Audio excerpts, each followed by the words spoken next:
পূজা বুলিয়ে হয়, কাৰণ পূজা আৰু এটা দীঘলীয়া উৎসৱৰ লাইন এটা চলি আহিব এতিয়া আমাৰ অক্টোবৰ নৱেম্বৰ মাহত। আৰু সেয়েহে মানুহৰ মাজত এটা সজাগতা আনিবলৈ যে আমি আৰক্ষী প্ৰশাসন সদায় ৰাইজৰ সেৱাৰ্থে আছোঁ, তেওঁলোকৰ জীৱন সা সম্পত্তিৰ সুৰক্ষাৰ কাৰণে আমি দায়বদ্ধ। আৰু সেয়েহে পূজাৰ সময়ত মানুহৰ মনত এটা ছেফটি ফিলিং আনিবৰ কাৰণে আজি আমাৰ এই ৰুট মাৰ্চটো আমি প্লেন কৰিছোঁ। আমাৰ হেডকোৱাৰ্টাৰৰ ফালৰ পৰা ইনষ্ট্ৰাকশ্যন আছিলে এই ধৰণে।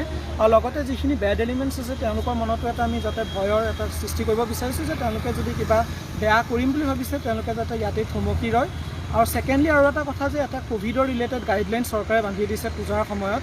চ' জনসাধাৰণক আমি এইটো আহ্বান জনাম যাতে এই SOPটো তেওঁলোকে যাতে ফ'ল' কৰে, কাৰণ SOPটো যদি ফ'ল' নকৰে তেতিয়াহ'লে এই ফ'ৰ্চখিনি আমি তেওঁলোকৰ এগেইনষ্টতো যদি কিবা আমি কঠোৰতকৈ কঠোৰ ব্যৱস্থা ল'ব লাগে, আমি আইন ৰক্ষা কৰিবলৈ সেইটো ল'বলৈ বাধ্য। ৰোড মাৰ্চ ক'ৰ পৰা ক'লে কৰা হৈছে? আমি এতিয়া বৰ্তমান আমাৰ কলিয়াবৰ মহকুমাৰ আজি জখলাবন্ধা, আমনি আৰু আমবাগান আমি তিনিটা এলেকা চিলেক্ট কৰি লৈছোঁ। আৰু সেই তিনিওটা ঠাইতে এতিয়া বৰ্তমান চলি আছে। আমাৰ কলিয়াবৰ মহকুমাৰ গোটেইকেইখন থানা আউটপোষ্টেই ইনভলভ আছে। লগতে ইয়াত আমাৰ যিখিনি CRP ডিপ্লয়ড হৈ আছে, আমাৰ Rangers, forest Rangers, APRG group আছে, কামাণ্ডোজ আছে, আৰু মই নিজে লিড কৰি আছোঁ।